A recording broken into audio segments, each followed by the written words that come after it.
Hello, Hi, Troy. everybody, and hello, Danny. Here we are You for light another up, Troy. episode. When that camera comes on, Troy lights up. I like it. I love it. It's like, yeah, another recording of now in the Mm, for histories and the future to come. mm, Uh, it's we're making a statement. We're making a piece of data, and that's what I get excited about, that will be stored out there for as long as YouTube is open and available. But yeah, that's it's eternity, right? They'll be around forever, right? at least, yeah, a very long time. And I mean, Very much time. we've been doing this for, I mean, I've been doing videos. I was looking, yeah, back at like 2006, I think, Ooh, yeah, and veteran. seeing all the changes that have happened since then and what I was talking about. But yeah, I love making videos and putting them up on YouTube and recording them as just snippet of what's going on in our lives right now. And it works, Mm. for so many years in the future to actually have that. For me as a data scientist, it's just exciting to be a part of it. It's wonderful. And I want to comment that, you're becoming more and more relaxed, and it's really inviting, because even without the words behind it, it solicits a kind of relaxation that I know Troy a little bit, because of his demeanor, Mhm. and your misdemeanors as well, right? It's a Mhm, joke. mhm. But nevertheless, I feel more comfortable, and it makes me more open, Exactly. which actually for today is very important. I've been having a little uh, try at things that I'm not really happy about, and that has nothing to do with what I would like to talk about. And this follows on the heels, actually, of yesterday's purge, the purge, Mhm, right? mhm. And after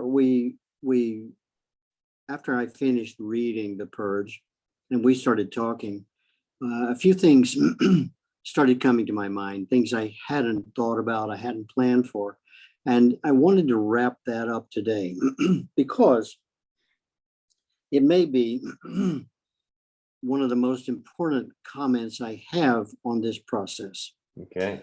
Uh, I think it showed a bit that I was not entirely happy with the kind of dissent that Drukpa was going through when he was talking to Troy. And I put a lot of thought into it, and I thought, okay, unscripted today, Mhm. wanted to talk about that, Okay. principally because it involves what I think is the most important part of writing, and that is editing, Right.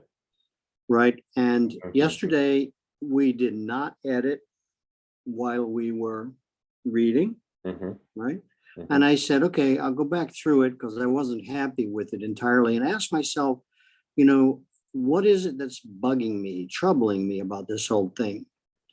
And I thought I would bring it to the attention of our listeners, our coming group, our friends, that if you're not happy with something, change it, Right. adjust it, Yes. Um, and I said, okay, well, first of all, I went back through the printed word, and I read it, and I realized that again and again and again how important editing is.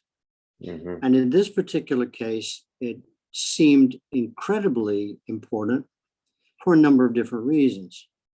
A few of them are that it's such an important process. I wanted to bring it to the audience and discuss it openly, even though now it seems like I have little to say as I had expected. And I realized that in editing, it's for clarification. It's for adding words. It's for taking words away. It's for like reaching a sense of clarity that in composition at that time may seem clear, because that's a separate process. And that process needs to be respected very, very highly without interruption. And then, of course, as an example that I'm making of it today is, and I won't read it again because I don't think, not today. I don't think that reading it again with having read it once before to people who are only listening will bring to their mind what significant changes I may have made. Okay. And Okay. that's why it becomes a personal process. You know, it's still very private. It's still at a point where I'm asking myself lots of questions as if, primarily, was I clear? Right. And am I clear to someone else? Is, you know, another overriding consideration. Because what's the purpose in writing when everything sounds like a jumble, right? Okay. Okay. And people who want to be put through that process twice, maybe, you know, if they became more involved or if it was their work, they'd be happy to do that. But at this point in time, you know, I don't want to share the torture with people, but I do want to say that it has to be, for me, it has to be settling. It has to be a recognition and a confession to other people, which I think is important and not always easy to do. Sure. To say to people, you know what, even though I read it to you and thought it was clear, it became more clear after you and I had discussed it. Right. Because we were talking about things that I wasn't sure were clear in how and what I had said. Okay. Yeah. And I thought that, you know, if for no other reason, I would like to confess it, right? And to say, you know, I'm not perfect, of course, none of us are.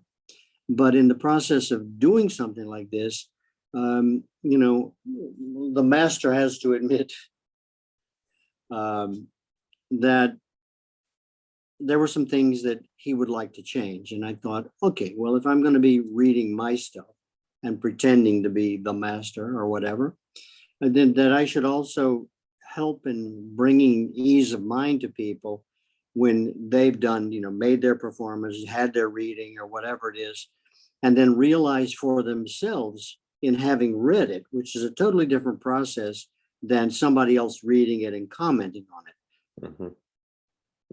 I think it's really essential to make sure that the words are alive, for me at least, and maybe others, to read it out loud, because then it becomes an entirely different piece. Sure. And then reading it out loud to someone else, even someone as permissive as yourself, right? And you're one of the people I know, of the few I know, that really is not destructive in your comments. You know, not you don't bring people down, at least from my perspective, and saying, well, you know, Danny, you could have done it a different way. And really, like I've been saying to someone lately, it's not what you say, but how you say it. And I think that, you know, you're a great example of saying it in a way in which I can hear it. Okay. Okay. That can be a toughie, you know. Sure. Because who are we responding for and to? Are we responding to ourselves, for ourselves, or to the writer and for the writer? Because for the writer also includes a sense of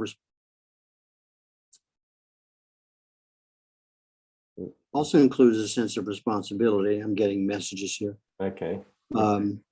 Toward the my accessory wasn't being accepted, but it's like, okay, it's power cord. So I'll pull that one out and I'll put this one in and we're green again. Good to go. So, you know, there are a lot of little intricacies that are involved, and particularly I wanted to point this out, if we're going to be doing that for other people, that it's very important to let them know that we too we also experience these moments Exactly. where, we're not entirely sure. I think because generally when I read it with a great sense of confidence that I know what I'm talking about. But yesterday, particularly when, the character himself was trying to understand his own dream, he did not know that. I don't think he accepted or recognized the fact that he was dreaming, that it was almost a lucid dream, but he had no control over it during the dream. He was just accepting it, but everything was so sporadic and so unsettling, and so, from everywhere, it was coming in from everywhere, that he was displaced. I can't think of a better word for it, Sure. right? Yeah. In his own world, and principally saying,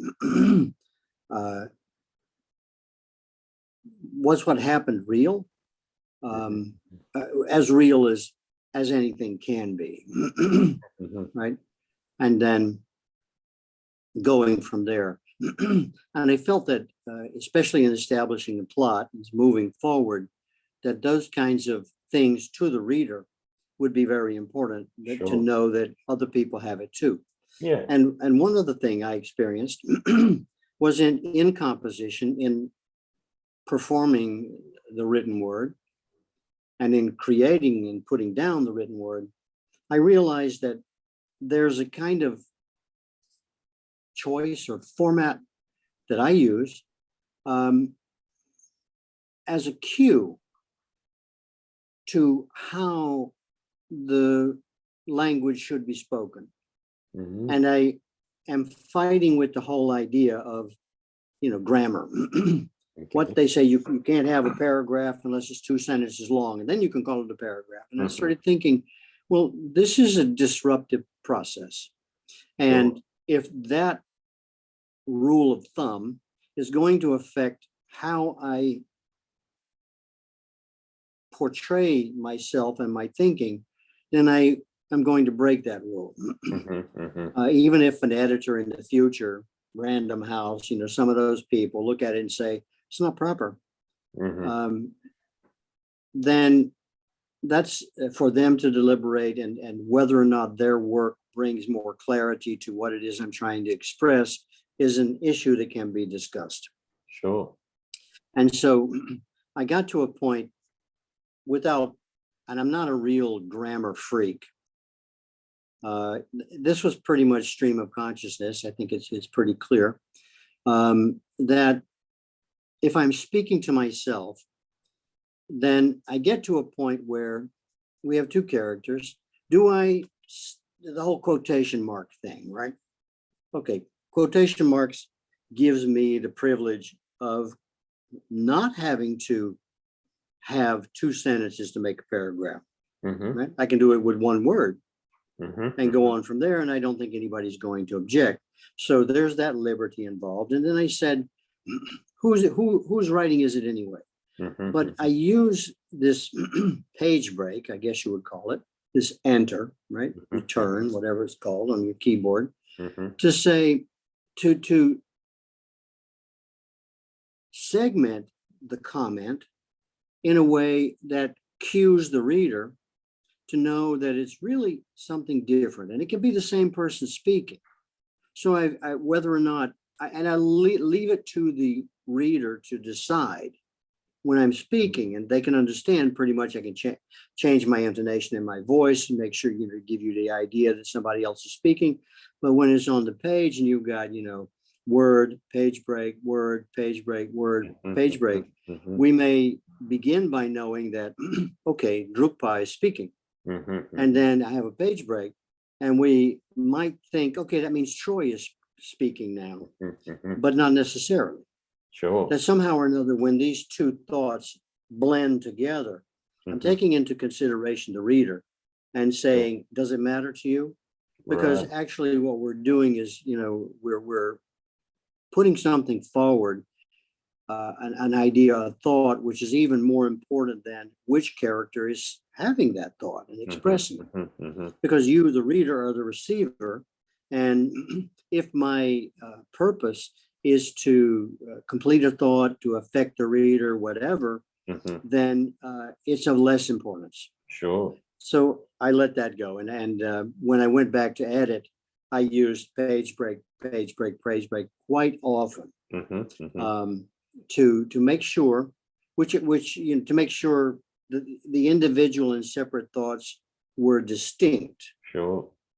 which would add to, a hopeful conclusion that the reader or the listener, or the reader in this case, might make themselves, having seen a way of delivery in which it was more clear on the page, as if they had received the same message by listening to it. Mhm. Mhm. So I'm breaking rules of grammar here, right? Sure. But I did go back to edit this piece without, creating it at the same time. But let me say that in editing, it's not entirely strange that in the editing process, we introduce some creativity, Exactly. right? Yeah. And I feel free to write something I may have left out while I'm editing, and not Right. the other way around, right? Mhm. Mhm. Sure. Even though it may seem contradictory, it's rather permissible for me to do and Mhm. to accept that Right. I'm going to Right. be I'm going to be creating while I'm editing, because Right. editing is creating, right? Mhm. But Mhm. it's and it is writing in a different sense, but this time I had a special purpose, right? I Right. want to make things more clear, Yes. not just get it out. Right. But at the same time, I am getting it out because editing it may tell me whether or not to myself, whether or not I'm being clear. Mhm. Is Mhm. my intention coming across, right? Sure. Yes. So I think that can create some difficulty for a writer, Right. especially if he's following my rule, which is don't don't write and edit at the same time. Mhm. Well, Mhm. now I'm sort of fudging a little bit, right? It's like, okay, Oh. yeah, but, right, which always happens anyway. And Mhm. it's very important because in that editing slash creating process, then it is permissible Mhm. Mhm. Yeah. to me, Sure. without going down, breaking it down into little pits, little parts, and little bits, and I guess it would be blurring the lines, right? And Yeah. I think particularly when writing first and then editing becomes a part of the writer's process, he Mhm. may or may not, I don't know, for me, it's been a number of years and I still haven't got used to the idea that I am going to be editing while I'm creating. And it's like, no, don't.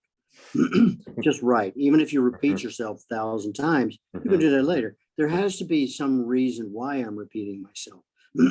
Sure. Right? I want to Sure. make more emphasis out of it. And Exactly. in repeating myself, I can do that with voice, intonation, volume, whatever. Mhm. But when it comes to the written word, what do I do? Exclamation point, question mark. No, no, no. Grammar says you can't do that. And it's like, you know what? I didn't ask, Mhm. right? Sure. Sure. So be allowing yourself, uh, even when it's following grammatical rules, you may have to break a few of those. And then you can go later on when the process is complete, then you can go back and say, okay, I think I will. I'll add which one's first, Mhm. exclamation point or question mark. Mhm. That depends on how I want to say it. Exactly. You, am I Yeah. making myself clear as mud?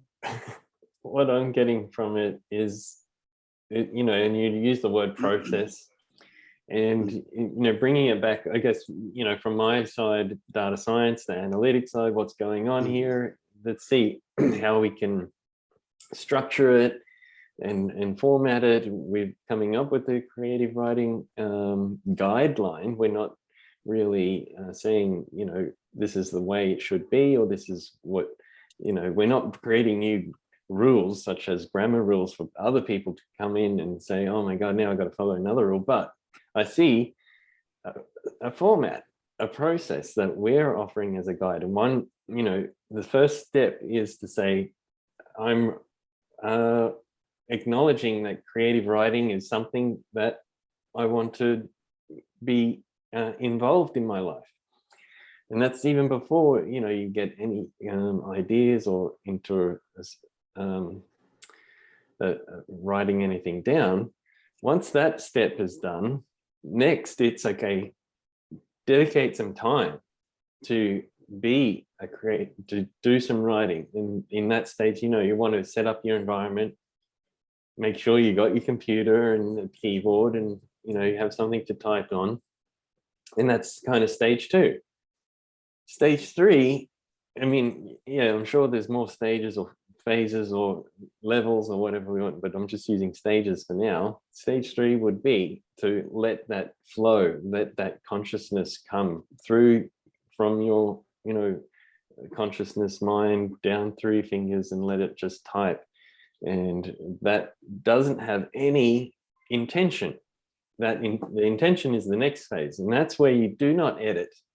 You just write and let things come, let things move from your thoughts to what's on the keyboard into the screen, and you let that flow. And that, at that stage, we need people. I'm still practicing that, finding, okay, I want to do some writing, I need to set up some space. Okay, now I'm letting it flow, but it takes practice. Next stage is what you're talking about now. It's permissible to edit, because we want to bring some intention into this. And when I am in that kind of free-flowing consciousness state of just letting things come out, like we were talking about the other day, things get missed or filtered. Sometimes they come too fast where your fingers to actually type it out. So it will be jumbled. It will be, I don't know whether messy is the right word, but it will be a little bit, staggered. So, but that's perfectly fine, because, in the next stage is what we're talking about now, where we want to bring some more, and I love the word you use, which is intention. You want to bring some intention to the writing, to the piece, to let other people observe it, derive meaning. And this is where you have, as the writer, big influence on what the meaning or direction you want to put people in. Of course, we have genres. If you want to make it a comedy, like we said, or a drama or a thriller or a romance, all these things can come into play when you're thinking about what's my intention. Mm-hmm. The whole thing is a creative process, and that's the other point I'm getting from what you're saying. And we are calling it creative writing. It is a thing called creative writing. So don't forget that we can be totally creative. We don't need to we don't need to form paragraphs. We don't even need to make real words. Okay, if it's coming out in that phase of flow, that you can just let it flow. You might miss a letter here and there, but if you wanted to leave that in after you're editing for some creative drive or purpose or impact, then that's perfectly fine. Sure. Absolutely. You brought up a couple of interesting points I'd like to emphasize. And the first one is, I showed you ING yesterday, right? The signature of God. Yes. And I started thinking, how much of the creative process is missed when I don't write in longhand. And I've often said, and I can show you an example, actually.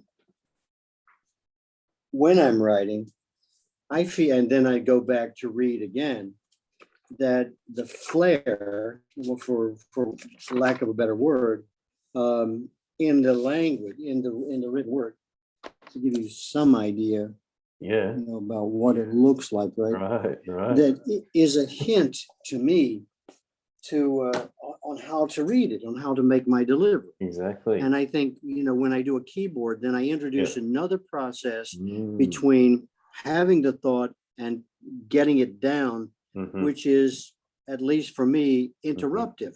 Sure. Right? It's like, I wish, and I've seen people, they type like the tap is on, and the water's running, and I'm Yeah. thinking, I'm so envious. I'm thinking, wow, that's great. And here I am carrying around in my whole life, the regret that I never took a typing class, right? In any of the educational institutions that I was in. It's a little bit like playing piano. I think if I had taken a typing class and I remember the room it was at in high school, I remember that every typewriter had something on it that's from the teacher that says, if you look at the keyboard, the devil will get you. Right. Something like that. It's like, well, Yeah. we don't want the devil getting me, right? So I won't Right, look at the right. keyboard. But I was a bit remiss that I had, not followed that impulse. But nevertheless, that whole process of using, which finger is where, and how to take a sentence or a flow or something flowing in the brain and put it down on some instrument. At least for me, I always thought of it as it being an interruption Right. or a process that stood between me and the creative thought. Right. Nevertheless, whatever that is, right? So when I'm writing in longhand, which I really prefer, you saw the size of the book, right? It's like, and then there's just give me 1 second. I'll show you one other thing just to make a point. Yeah.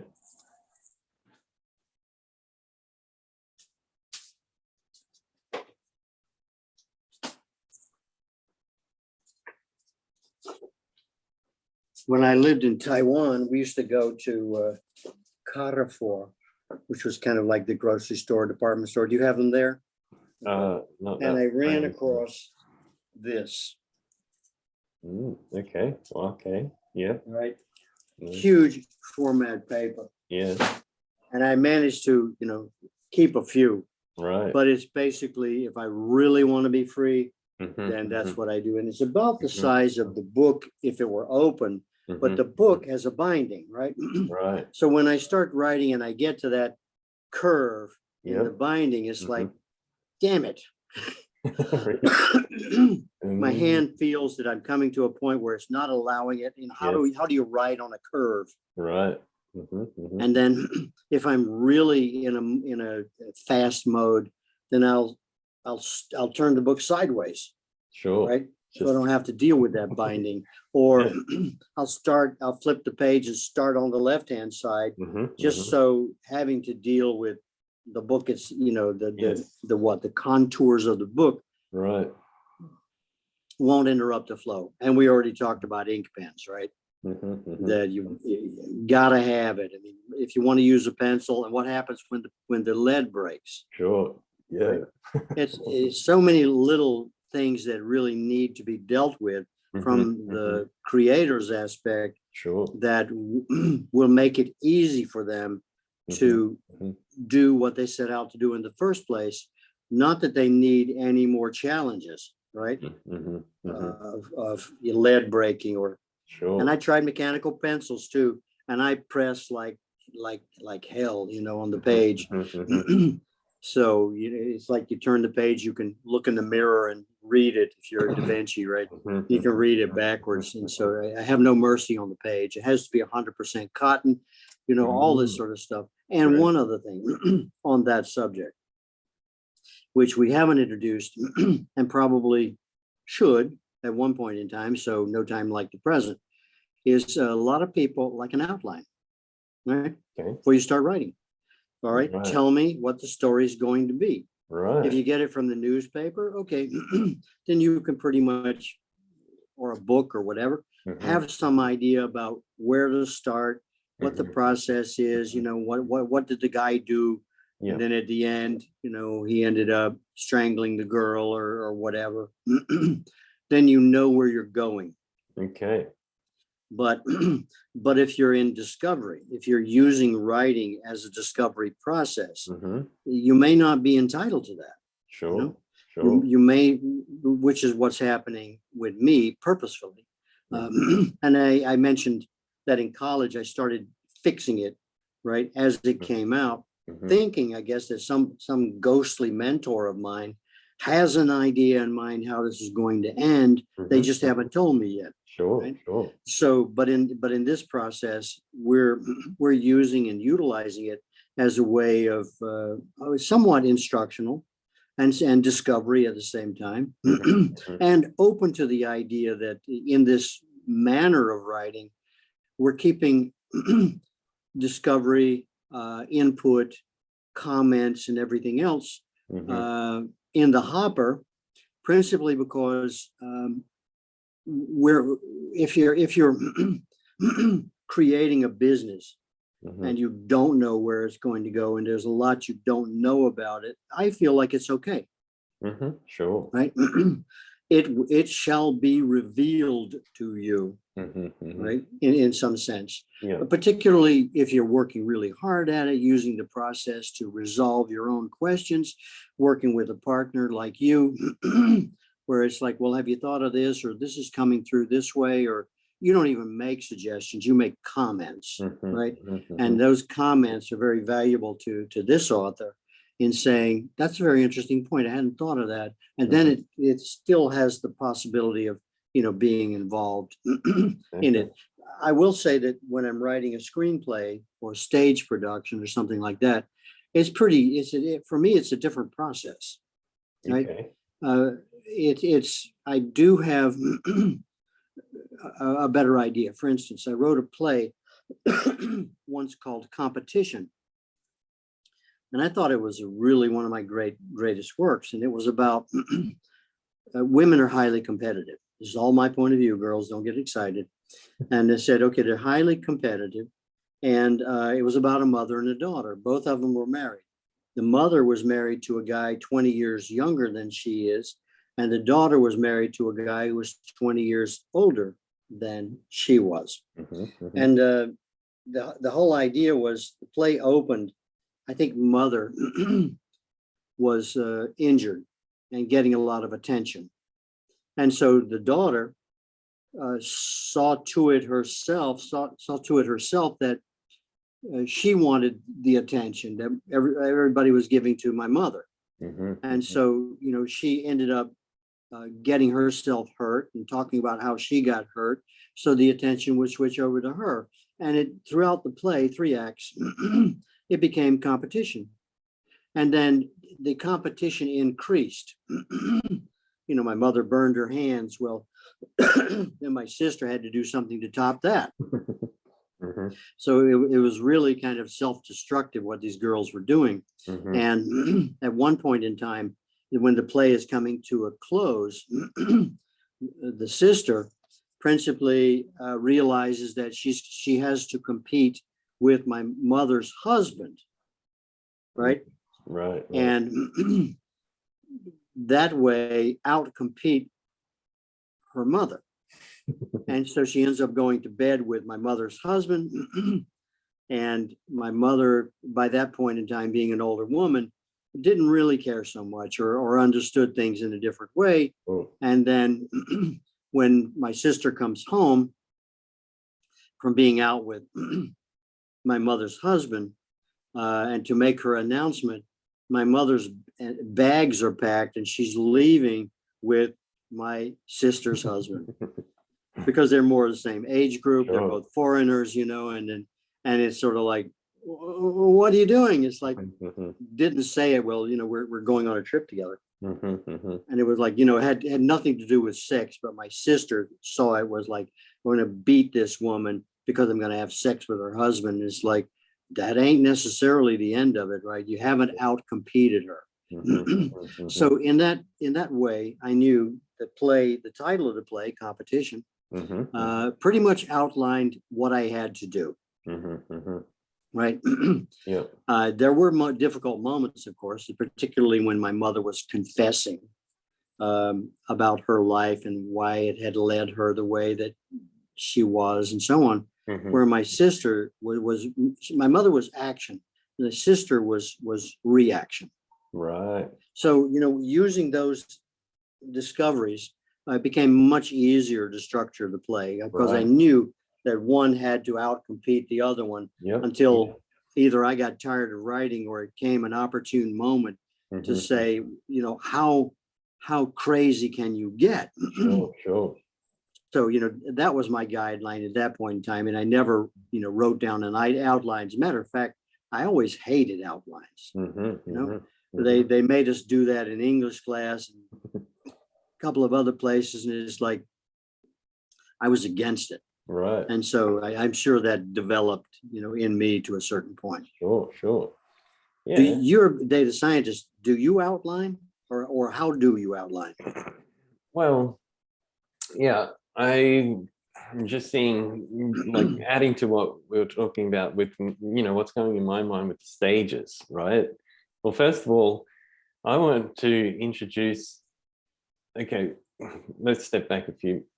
To put the context in, is that, we have over 173,000 members in our LinkedIn group, and we want to offer them some reason to engage and also, build another community that's not, powered by that conglomerate monopoly of social media.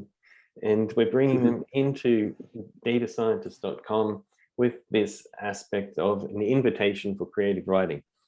And it's based on the experience, knowledge, wisdom of what I see, a great writer, actor, and achiever in that space, Danny Teal, who's here. So I want to follow your guidelines. I'm going to be doing it,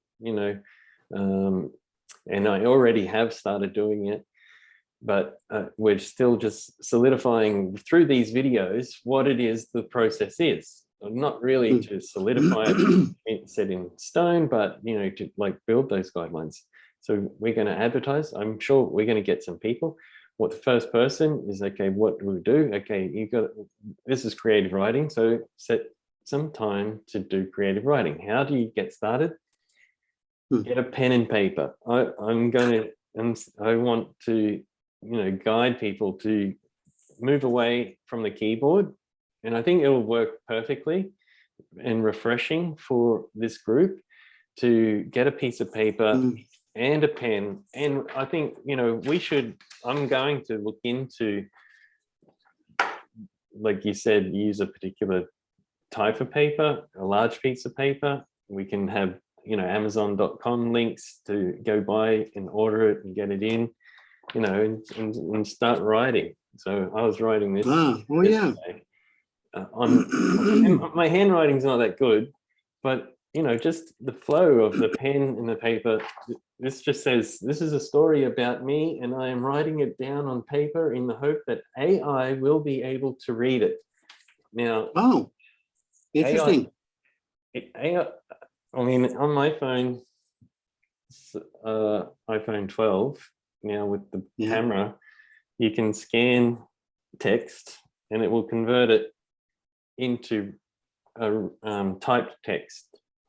Oh, nice. My handwriting isn't recognized that well when I did it with this, but I can either write more eligibly to try and get artificial intelligence to automatically transcribe it from a picture to text, or I think it fits perfectly in this mode of letting things flow, because even with the keyboard, I can hit the backspace, or I can, correct things. Sure. So to get into this mode of write, not edit, which is like the first stage, then we recommend going with a pen and paper. And, first set up your environment, set up some time. It doesn't need to be a long duration, even just 2 minutes of your day. You're going to say, okay, now I'm going to do some creative writing. Get your pen, get your paper, and let things flow. And, if you put down 2 minutes, I'm sure, if you get into the space, 20 minutes or even longer will flow through, and you'll get that content. So then after that, because you can't, go back when you're on a pen and paper, whatever's there is there. We're moving into another stage where, okay, let's put it into the computer. And what you were talking about before is, getting fluent in typing. And I know a lot of, well, for myself as well, when we write programs, we're not really writing words. I mean, it is in some way eligible in terms of reading, but using a lot of brackets, a lot of semicolons, a lot of equal signs, plus signs. But having that knowledge of where all the keys are on the keyboard, and having a practice of taking a written piece of paper and typing it out is going to be beneficial again to our group. And at that stage, there's going to be a little bit of editing, because you might want to, correct your spelling mistakes, or Sure, of course. It'll also, if you're using a modern computer, recommend what the next, few words are, and allow that to come in. It's not that, we're really strict on any one rule, because this is creative process. And then, when we get it into the into a screen on a Google Doc or whatever doc we'd like, or then again, it's another stage. Okay, now we bring in a little more intention. I'm going to edit this, I'm going to clean it up. And this is going back to your point, is, okay, did I have an outline? Do I have an outline in the beginning? And the choice is up to you. If you don't, that's perfectly fine, because you're going to derive your outline, your intention, from what's coming out onto the paper, what's coming out onto the screen. And as you're reading it and interpreting it yourself, you can say, oh yeah, this is what is the outline. And I like that aspect. I mean, that kind of works well with my style of data science and data science programming or scientific software development. The researchers, they know what they want, or they kind of have an outcome that they're looking for, but they're not sure how to get there. And this is the part of data science that I love, is the exploratory side, where we go, okay, let's try this tool. Does it work? Is it getting us to where we want to go to? No, let's drop back and start again. Kind of like what we were talking about the other day, playing chess, where if you make a move and it turns out that, that was a really bad move, it's just a few undos, or one undo, to get to a base where, okay, whatever you do now, it's not going to be that move, but, you can make... Hopefully not. Yeah. So that's the way to add more, meat on the topic, as you asked me, do I have an outline in data science? Yes, when we always have that kind of goal or drive. I do. I mean, some people would be like, let's just explore what's out there. You were talking about this unknown space, and the creative writing aspect, I think, really opens a door to allow for new ideas, new inspirations, new thoughts, and new solutions. Yep. And it's fun. And that's what we're looking to do, is take what you're going through, which, you're saying, it's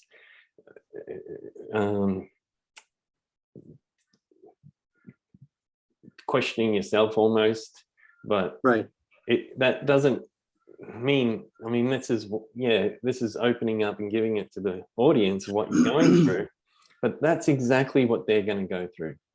They're going to go through the same process. Right. You brought to mind two different people. One guy from a writers group in Stockton, and then the other guy in New Orleans was a good friend of mine, and he was a federal marshal. And the guy in Stockton, California, was writing about space invasion of space people on the Earth, and where they were and what their objective was. And they had reached a point where they didn't know where to go. Okay. And it was the same thing with Chris in New Orleans, where he was writing a detective, crime, of course, crime novel. And both these people got to a point and said, will you have a look at it? And of course, like, sure. So I ended up developing both novels for these two guys. The one in Stockton comes to mind more readily, principally because when I was reading it, the first novel, it was so easy to go from where he had started and finish the novel. Mhm. And then when I had finished it, it was like, there's another one. You know, Mhm. what happens as sequels kind of. So I write in like threes, right? So Right. triplets. And he was appalled, Oh, principally because it wasn't what he had intended to write. okay. But it's Okay. like, you know, I'm a ghostwriter, right?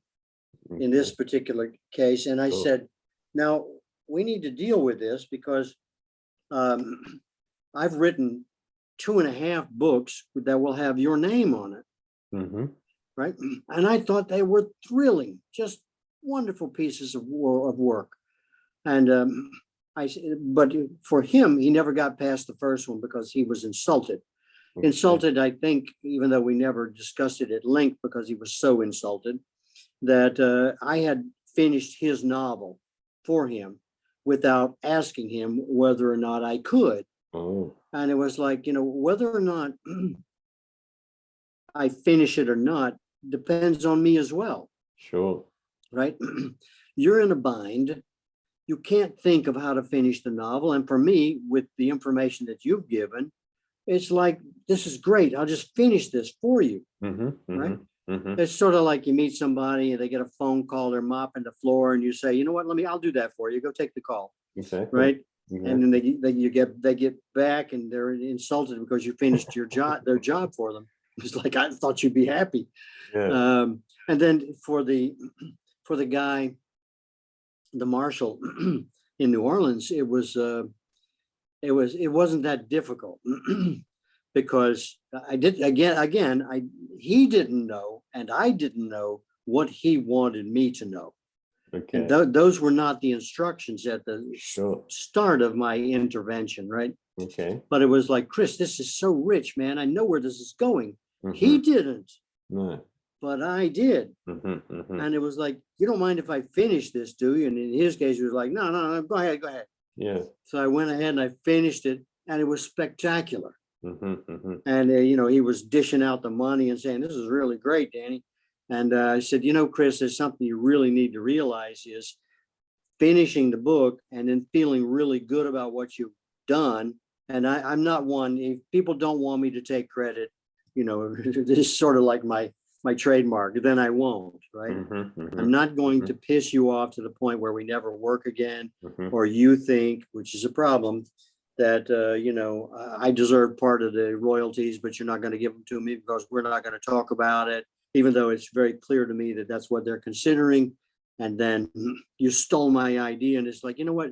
You can sit on your idea for the rest of your life Mhm. until some guy in China has the same idea and finishes your book for you. Mhm. Then Mhm. you're going to be pissed at some guy, you know, who doesn't even know you exist. Mhm. Mhm. And those are issues too that people need to deal with, right? Sure. What are you doing? What do you want? You want somebody to Exactly. finish the book for you?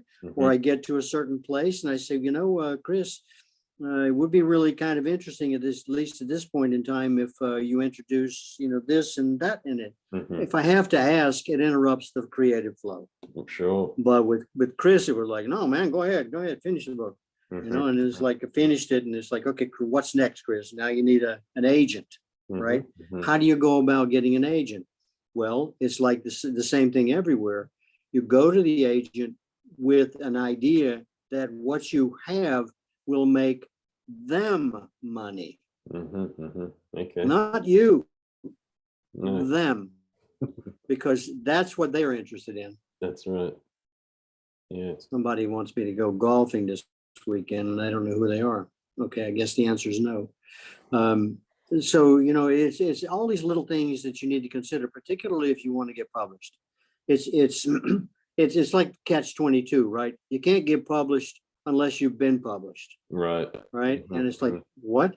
It's like, Mhm. no, you can't. So what do? Well, you know, friends help, right? Mhm. Mhm. This is really incredible. And he's got 3, not just one. Nobody's going to put all their time and energy into a one-time author. Forget it.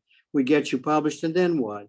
you're a Right. nobody, you know, or you're a one-time author, and it's like, oh, what about all that stuff I didn't charge you for, like, you know, knowing people and all that kind of stuff. Mhm, mhm. Or you run into a circumstance like I did, where it was like what Benjamin Button. I think I told you about that, right? Went to get a writing agent in San Francisco and Hmm. gave them the idea about this, who was that? Brad Pitt, I guess he was. um, Okay. I called it Younger and Younger, but they took the whole Right. idea and I gave them the script. Stupid me. I gave it to the agent who thought Okay. it was so wonderful an idea that she never returned my calls, never saw me again because she'd Mhm, already ripped mhm. me off. Right. And it's Right. like, okay, I could take credit for that, but it was clear, which is why. And then one time I was, where was that? At San Francisco State. And a very famous director was having, you know, on stage interview. The auditorium was full. And then it comes a Q&A session, right?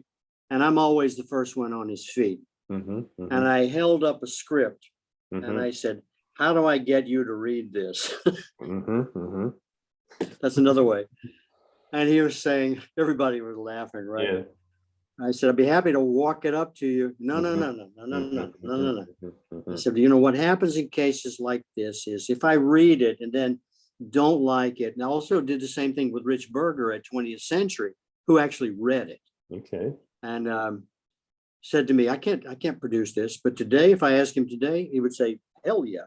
But Right. then you get people in this position and it's like, well, you know what? You produce the show and there's my idea right there. Then you're in a lawsuit, right? Right. And Right. that's the Right. last thing they want No. because they're going to butcher your script anyway and make it look Sure. like whatever they want to do. Speaking of editing, right? Mhm, mhm. So you had to let it go. Yeah. But I couldn't count any of that kind of stuff, you know, on my list of publications, principally because nobody would support me. Mhm, It's mhm. like all the stuff I did in Russia, you know, when it was making the changeover in perestroika, developing, you know, new programs for the university for 2003 or whatever, and go back today and nobody ever heard of me. Mhm, mhm, And it's like, okay, not going to touch that, you mhm. know, and that's quite common Yeah. in the creative approach, which is some Sure. of the things that the author needs to know and prepare for in one way or another, was the few examples I've given about what are you going to do if the person you gave it to help you did better than you can do yourself. Mhm, mhm. So it's Right. not only am I able to write the thing, Mhm, but mhm. what am I going to do once it's finished? And I realize I never could have done that. Mhm, mhm. Right? And you're going to need number two and number three. And then you have all these processes come into play. It's like, well, how do I deal with this? You know, I really want to thank him. And it was, but I should be able to do this myself. Yeah, fuck him. You know, and it's like, no, no, I don't think so. But you know, in this case, there were two good acquaintances, right? Sure. Sure. And it was like, okay, consider it a freebie. And Mhm, I mhm, thought, okay, if you're man enough or whatever, right? Man up, I mhm, should have told mhm. them. Right. But then let's keep writing. You're getting Sure. something out of this, you know, Yeah. you'll Yeah. get the writer's credit Mhm, unless you want, you know, Danny Teal and Troy Sadowski or, you know, whatever, however those things are dealt with, mhm, mhm. you know, because I don't have a problem with it, obviously. I'm willing to just, you know, let other people take the credit. It's wag the dog business. Remember that? Where Dustin Hoffman wanted to take credit Oh, for what De Niro had put into play. right. And Okay. in the end, you know, he had a heart attack. Mhm, mhm. Government induced heart attack. I think he was responsible for a regime change somewhere or whatever. He Okay. put this whole thing together. That's my life story right there. But it doesn't end the same way. You Right. know, I principally did not need the credit. I'm happy to take the money and, you know, great. That's good. I feel good about it. You feel good about it? Mhm, mhm. Yeah, not my book anymore. It's like, well, that's a choice you need to make, Mhm, right? mhm, It mhm. is your book. I'm not, you know, I read by what Howard Schultz, it was Starbucks, right? It was something about his, I guess you could call it a biography, Mm, but he said it was an autobiography. mhm. And I read the first sentence and I said to myself, no, Howie, this is not an autobiography. This has been ghost written. Right. You can tell from the first 10 words, right? Mhm, mhm, mhm. And you have the audacity to claim now not only the inventor of coffee, but the guy who knows everything about coffee and is willing and able to write about it. It's like, why do you want to get yourself in that situation? You know, just, it ain't that big a deal. It's about you anyway. Isn't that the point? Sure. So as you Yeah. can tell, you know, the issues are self-generating. Sure. Well, yeah, for us, I think, you know, it's an open experience that we're, you know, looking to build a community where everybody can share as much or as little as they like. And yeah, there's benefits that are coming from creative writing are individual. The first level of benefits that we're talking about, it's about flexing that creative and, you know, imagination muscles that so often get overlooked or neglected. And that's, yeah, just a personal, individual benefit that I believe everybody's going to get when they come and try this process of creative writing. Sure. And that's not the only benefit. And that's You not know, the only benefit. it's sort of like now you're toned up, you're ready to go, you know, Exactly. you're buff, go write Exactly. something else. Exactly. So, yeah, we don't know how it's going to evolve right now, but that's the creative aspect of it as well. We're going to see Yeah. who comes to the table, what they feel works for them, you know, and what feedback we take back into it and how we move forward. Yes, we're business minded and we're looking around, you know, sustainable and sufficient aspects to keep this going so it funds itself. And yeah, whatever comes out of it and the way we get there, it's just going to be an enjoyable and fun experimental Yeah, hopefully. process. And we should bring up the Ronnie aspect, right? Sure. Our other client, people, we were doing a proposal review for this Danish guy. And I think he owned Greenland, didn't he? Thought he did, one way or the other. And it was like, Ronnie, he said, okay, here it is. We want $5,000 for the first month to go through this really cumbersome and convoluted approach to what he was doing. And Troy and I were happy to say, okay, you need a little time. You can pay at the end of the month. We'll go ahead and give it the review. Normally we charge up front, nominal fee until we figure out how much work this is going to be and, you know, whether they're happy with it or whatever. And Ronnie, I looked at it and it was like, okay, Troy, I have to tell Ronnie that, you know what, Ronnie, you got to write this over. Because if the first thing I read turns me off, I'm not going to go through the whole proposal.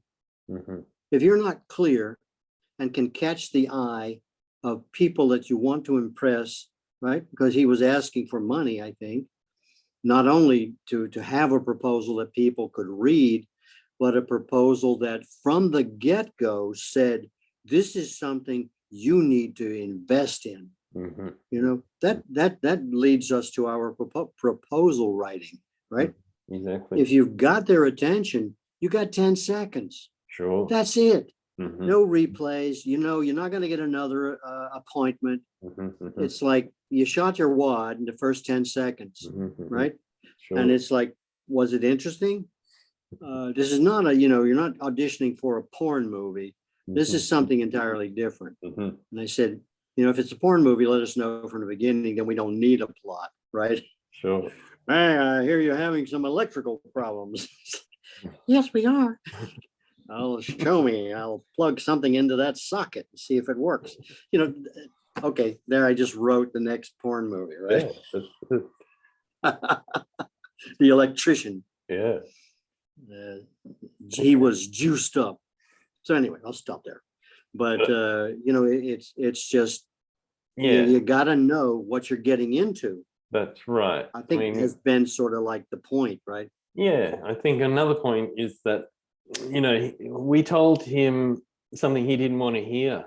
So yeah, that was a hard truth that, yeah, once we said, well, there's a lot of work needs to be done. Let's rewrite things. Let's start off correctly. It was kind of, I don't want to do that. And he kind It's of didn't. perfect like it is. Yeah, he believed us.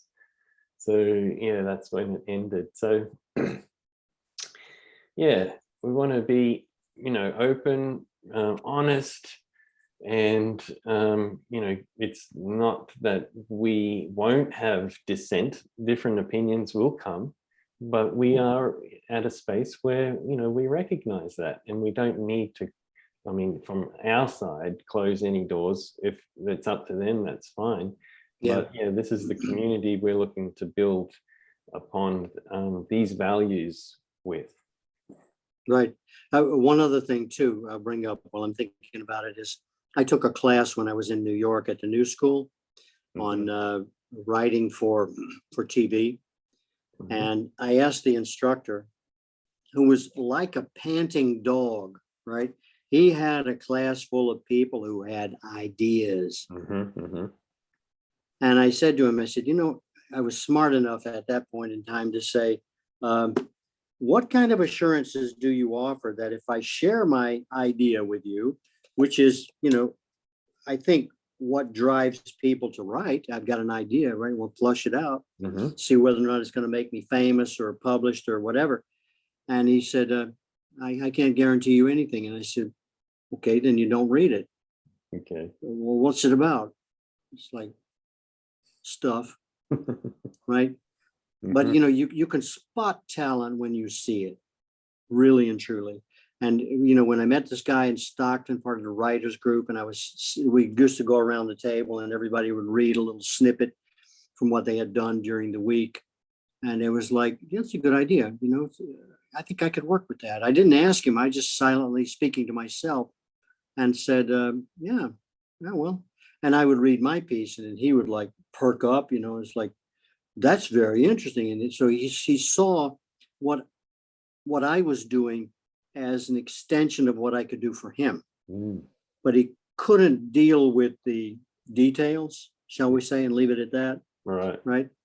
And I don't know, because I knew intuitively that what you're writing is going to take a lot of work and nobody is going to read it Mhm. from where I sit. Right. Mhm. Mhm. I just can't see it because it's hard enough for me to read it. Sure. And I said, okay, well, let me play with it. And he said, okay, go ahead. Mhm. And then, it was like, episode 1, episode 2, episode 3, you got beginning, middle, and an end. It was Sure. that simple. This is the Mhm. beginning. You got aliens coming to Earth, right? They're camped out in some cave in Indonesia or something like that. And we go on from there. And, Sure. there's a chief alien, and he has, some squadron leader who Mhm. wanted his position, and, got to introduce a conflict somewhere. I think he Mhm. had gotten that far. And then there was a girl, right? Mm. Great. There's some- So it depends. And it's Yeah. just like, everybody, I think everybody needs help, right? But unless you want to, no man's an island, as the saying goes, right? So that's part of it. I think people have to get used to the idea that if you're asking for help, what is the Bible says, ask and ye shall receive. Mhm. Mhm. So be careful what you ask for. Mhm. You may just get it. Mhm. Mhm. Yeah. And the great part is, this is all new. This is all just building itself from nothing. Well, yeah, from our idea. So we can direct it in the direction that, Mhm. it feels right to move in.